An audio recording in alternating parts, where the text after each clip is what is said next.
বিমান বাংলাদেশ এয়ারলাইন্সের উড়োজাহাজে ব্যবহৃত 10টি চাকা চুরি করে অন্য একটি বেসরকারি এয়ারলাইন্সকে দেওয়ার অভিযোগ উঠেছে বিমানের 2 কর্মীর বিরুদ্ধে।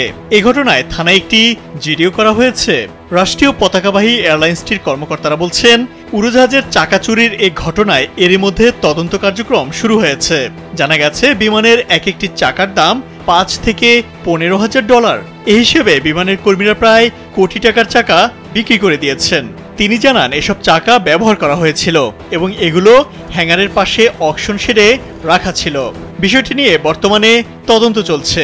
সোমবার বিমানবন্দর থানায় একটি জিডি করেন বিমানের সহকারী ব্যবস্থাপক মোশাররফ হোসেন। তবে জিডিতে বিষয়টি সরাসরি চুরি হিসেবে উল্লেখ করা হয়নি। স্যান্ডেলিনা সো, রূপচর্চায় আভিজাত্য।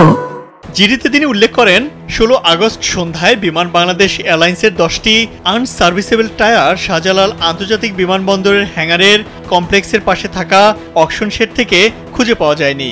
জিডিতে আরও উল্লেখ করা হয়েছে, চাকার সন্ধান না পাওয়ায় বিমানের material management supervisor Arman Hossain ও স্টোর হেল্পার শামসুল হককে জিজ্ঞাসাবাদ করা হলে জানা যায়, দেশের একটি বেসরকারি বিমান সংস্থার এক কর্মকর্তাকে 10টি চাকা ব্যবহারের জন্য দেওয়া হয়েছে।